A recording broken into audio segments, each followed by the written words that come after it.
Assalamualaikum warahmatullahi wabarakatuh. Bertemu lagi dengan saya Bunia dalam mata kuliah Interaksi Manusia dan Komputer. Nah, untuk minggu ini, untuk mata kuliah IMK, kita sudah memasuki ke pertemuan 9 ya, yaitu kita akan membahas tentang User-Centered Design. Nah, apa itu User-Centered Design ya? User-Centered Design adalah proses merancang alat seperti interface ya pada sebuah web maupun aplikasi ya. Kita merancangnya dari perspektif bagaimana ia dipahami dan digunakan oleh si pengguna, yaitu si manusia. Nah, bisa juga user-centered design ini adalah sebuah metode pengembangan yang menjamin produk, software, atau website akan mudah digunakan. Nah, dalam penerapannya sendiri, user-centered design ini yaitu bahwa user-centered design mengurangi resiko desainer membangun suatu sistem yang salah, yaitu sebuah sistem yang tidak diminta atau diinginkan user. Makanya, user-centered design adalah kita mendesain sebuah aplikasi yang berfokus pada user. Jadi, apa keinginan user? Nah, kita menggali itu. Untuk USD, ini sudah ada standar internasionalnya ya, yaitu ISO 13407, yaitu menetapkan prinsip-prinsip dan aktivitas yang mendasari user-centered design. Yang pertama adalah ya, desain didasarkan pada pemahaman eksplisit tentang user, ya, tugas dan lingkungan si user tersebut. Lalu user terlibat dari seluruh proses desain dan pengembangan. Ya. Kalau misalkan kita membangun sebuah sistem, nah user yang akan menggunakan aplikasi kita itu kita libatkan dalam proses desain dan pengembangannya. Nah, lalu berikutnya, desain didorong dan disempurnakan oleh evaluasi yang berpusat pada user. Jadi untuk desain dan evaluasinya itu iteratif ya, terus berulang. Ya. Jadi ya prosesnya iteratif yaitu berulang. Jadi setelah didesain, lalu diimplementasikan, lalu dievaluasi, ternyata ada yang masih user sulit menggunakannya, misalkan di bagian tertentu itu akan didesain ulang, didesain namanya, lalu diimplementasikan, evaluasi dan seterusnya. Ya, seperti itu. Jadi prosesnya dia iteratif terus berulang. Berikutnya adalah desain membahas seluruh pengalaman dari user. Ya. Yang berikutnya tim desain mencakup keterampilan dan perspektif multidisiplin, ya, multidisiplin ilmu ya maksudnya. Jadi tim desain itu nggak cuma bisa desain, tapi dia harus bisa linguistik dan lain sebagainya. Ya. Nah, apa sih prinsip-prinsip dasar dari user-centered design? Yang pertama ya, pendekatan standar untuk merancang user interface itu adalah di user-centered design ya. Yang prinsip dasarnya adalah yang pertama desain interaktif, desain iteratif ya. Iteratif itu desainnya terus berulang ya, terus berulang. Jadi kalau misalkan tadi kita desain, lalu kita implementasikan, setelah implementasikan kita evaluasi, ternyata masih ada ya sistem-sistem yang di bagian tertentu yang memang kurang user friendly gitu ya. Nah, itu kita redesign ulang, lalu implementasi, lalu evaluasi gitu ya dan seterusnya. Jadi ada kayak misalkan software versi 1 gitu ya, lalu kita redesign ulang, nanti kita launching kembali versi 2 dan seterusnya seperti itu. Fokus awal pada user dan tugas-tugasnya ya. Berikutnya adalah evaluasi yang dilakukan secara terus-menerus ya tadi ya, karena prosesnya tadi iteratif. Nah, banyak saat kita mendesain sebuah atau membangun aplikasi ya, di sana ada namanya model atau metode pengembangan sistem. Nah, biasanya metode pengembangan sistem yang sering digunakan itu yaitu Software Development Lifecycle atau SDLC. Nah, salah satu model dalam SDLC itu adalah waterfall. Nah, pada saat kita merancang sebuah sistem yang prosesnya iteratif, ya tadi ya user centered design itu kan dia iteratif gitu ya. Nah, model waterfall ini nggak cocok kalau kita gunakan di desain iteratif. Kenapa? Karena alur modelnya adalah linear ya, satu tahap selesai kalau dia waterfall seperti ini contohnya. Jadi requirement udah desain, kita bangun coding, kita integrasikan, dievaluasi, lalu diterima, lalu rilis, udah selesai gitu ya. Kita nggak akan bisa repeat, gitu ya. Akan bisa repeat.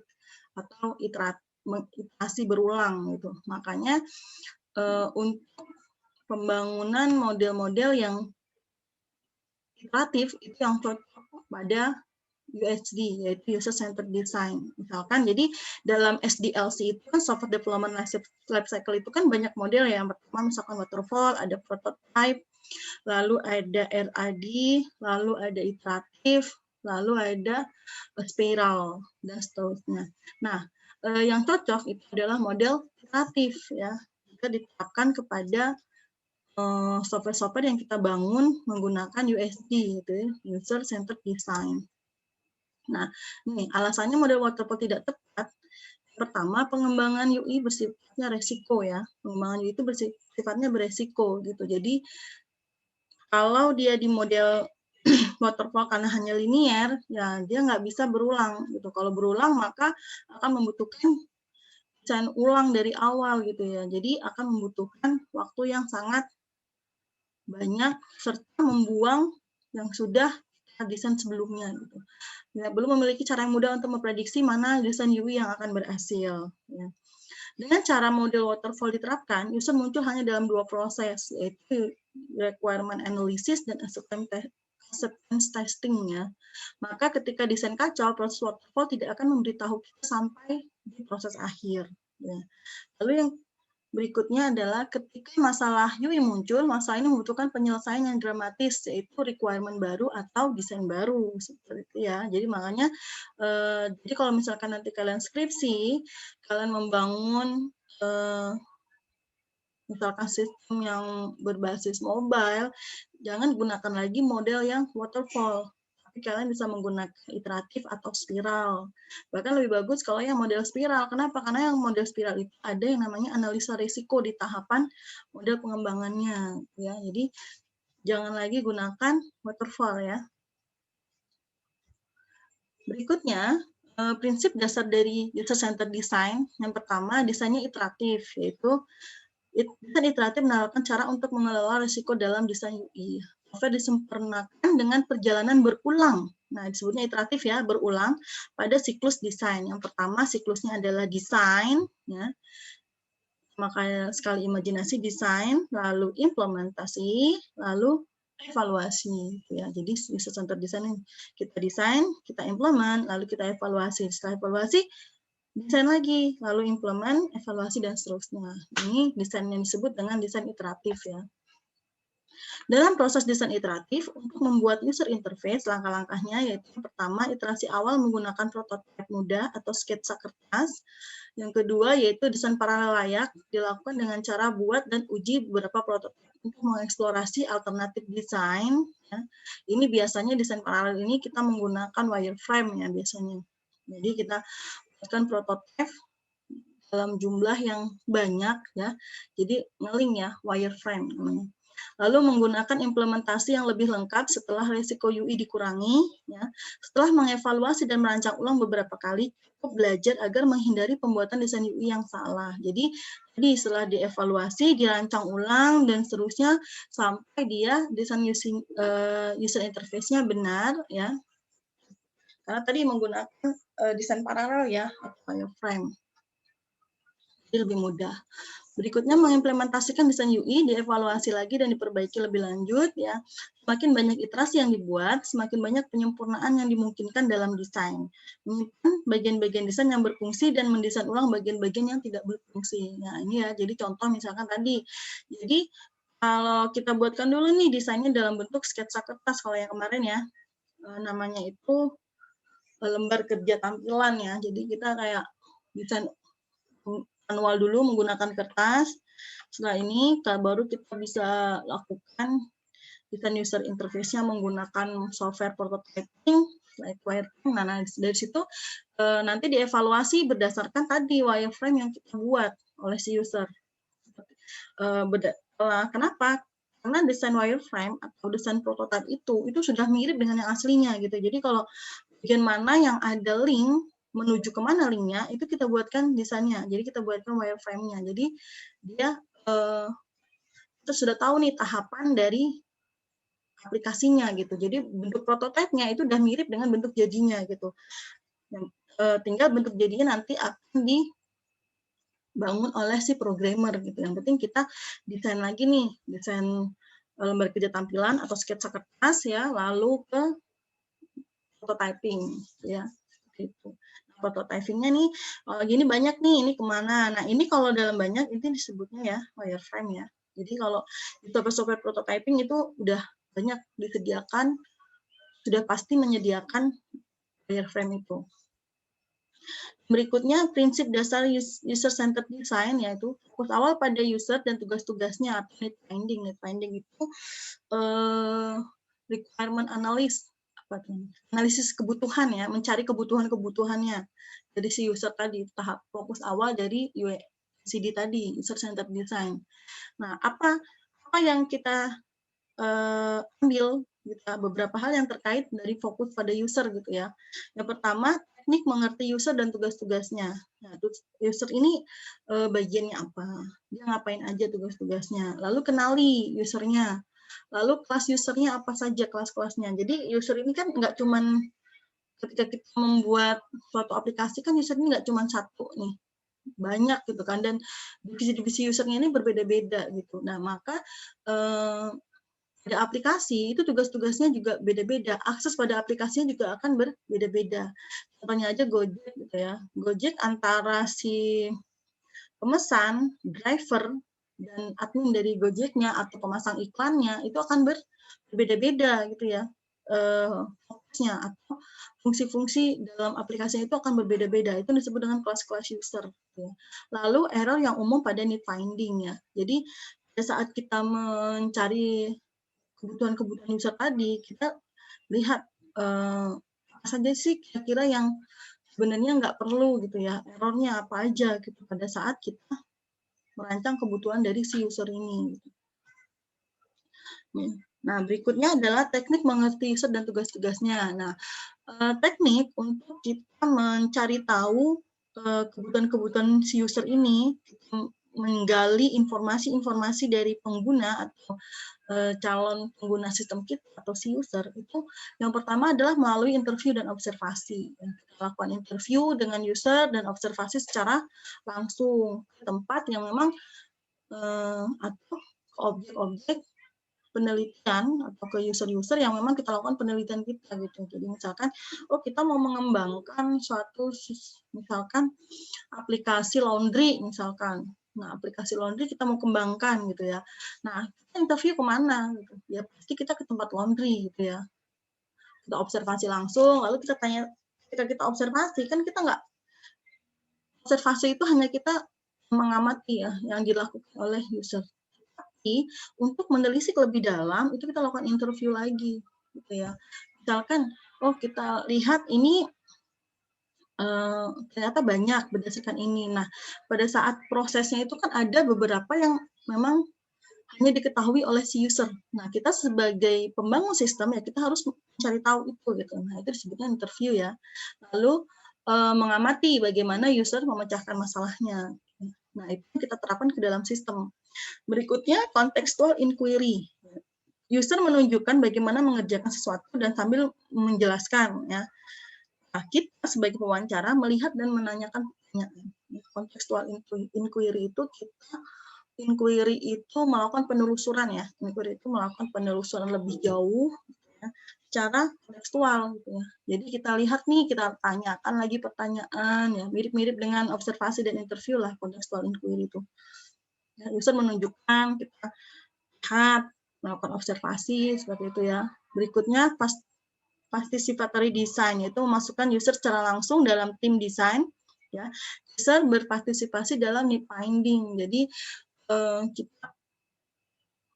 pada saat kita membangun satu aplikasi gitu ya, user yang akan menggunakannya itu kita libatkan dalam tim desain ya, tim desain.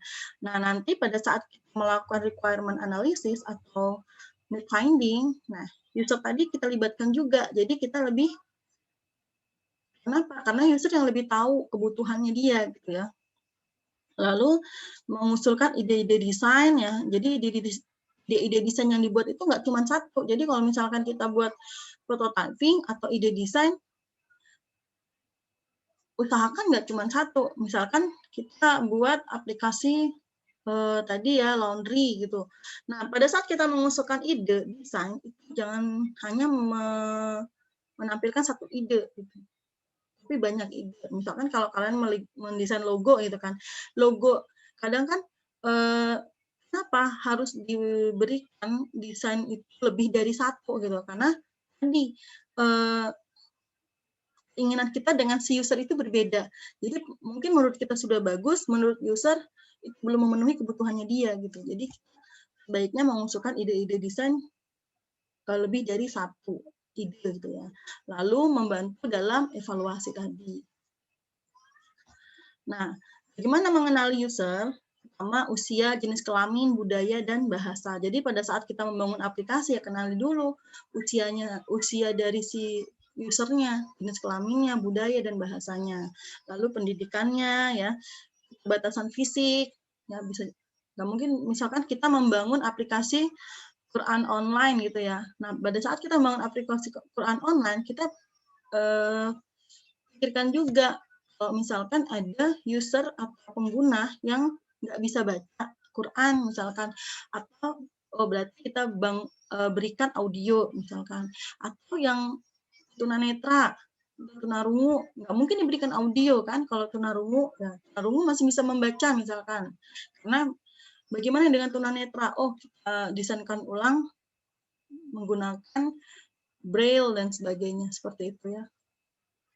Lalu pengalaman dengan komputer ya, mengetik menggunakan mouse, motivasi, area domain atau bidangnya, jadi bidang apa, lalu pengalaman dengan aplikasi, pernah menggunakan aplikasi yang sama atau tidak, apakah pernah menggunakan smartphone atau tidak, gitu ya, lingkungan kerja dan konteks sosial, dan hubungan dan pola komunikasi dengan orang lain. Jadi pada saat kita melakukan user-centered design, kita harus melihat ini nih.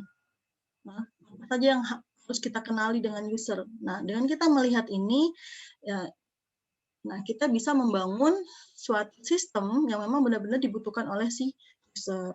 Nah, beberapa grup kelas-kelas user tadi ya, beberapa grup user ditentukan oleh satu peran yang dimainkan user dalam sistem. Misalkan jika dalam sistem pengguna sistem itu siswa, guru, pembaca, dan editor, ini akan diberikan akses yang berbeda-beda. Gitu ya. Lalu karakteristik usia, apakah remaja, parubaya, atau lansia. Gitu ya. Lalu misalkan kalau remaja dia nggak perlu misalkan kita tambahkan desain yang pria gitu. Kalau lansia ya nggak perlu gitu. Kenapa? Lansia nggak tertarik dengan desain yang pria gitu kan. Lalu berikutnya motivasi ya, motivasi sering menggunakan atau tidak, ya dia pengguna biasa atau yang sering gitu ya. Ini kelas-kelas user dan ini harus kita kuasai pada saat kita melakukan user centered design gitu ya. Seperti itu. Berikutnya adalah kesalahan umum pada need finding ya. Kecenderungan berpikir dari sudut pandang sistem bukan sudut pandang user. Ini yang sering salah dilakukan oleh pengembang sistem ya, terutama kayak mahasiswa-mahasiswa yang mau skripsi gitu, pada saat mereka melakukan pengembangan sistem ini yang salah. Kenapa? Karena mereka berpikir sebagai programmer gitu, pengembang sistem. Seharusnya bukan. Nah, seharusnya kita harus berpikir dari sudut pandang si pengguna sistem atau si user ya. Lalu fokus pada apa yang dapat dilakukan oleh user ya dibandingkan apa yang diinginkan oleh si user. Seperti itu ya teman-teman. Nah, berikutnya kita masuk ke alternatif desain. Nah, kenapa pada UCD ini atau user centered design ini perlu alternatif desain ya? Alternatif desain yaitu membuat dan menyimpan beberapa alternatif membantu semua bagian dari proses, yaitu desain, implementasi, dan evaluasi. Nah, alternatif desain ini artinya apa? Jadi pada saat kita mendesain harus lebih dari satu desain yang kita tawarkan. Misalkan ini, pada saat membuat prototipe tas gitu ya. Nah, dia bikin 3 jenis nih. Yang pertama, oh dia buat prototipenya itu bentuk lingkaran, bentuk circular ya, bentuk circular dengan seperti ini. Berarti pemilihan seperti ini gitu. Nah, dia desain juga dengan requirement yang sama, dia desain juga. Oh, gimana kalau misalkan kita buatkan menjadi tabular gitu ya, date, time, dan harusnya. Nah, ini bentuk bulat, jadi kita bisa pilih tanggalnya, harinya, eveningnya, atau misalkan bentuk linear nih. Nah, nanti kita tawarkan ke user, apakah usernya mau bentuk circular, apakah bentuk tabular, apakah bentuk linear nih. Nanti tergantung si usernya lebih mudah menggunakan yang mana gitu kan. Kan tadi misalkan usernya kita libatkan dalam tim desain seperti itu. Oh, menurut user, oh kayaknya kalau untuk jam ini kita lebih senang menggunakan sirkular deh gitu. Tapi ada beberapa waktu kalau misalkan kayak timeline kita lebih senang menggunakan linear misalkan seperti ini. Nah, seperti itu. Jadi yang namanya pada saat kita mendesain, nah kita harus buatkan alternatif desain ya, lebih dari satu desain untuk si user. Itu yang disebutnya dengan salah satu bagian dari user centered design. Terima kasih. Nah, terima kasih atas partisipasi kalian. Nanti untuk latihannya kita akan buatkan di ini ya teman-teman. Saya akan kirim ke WA group ya. Terima kasih.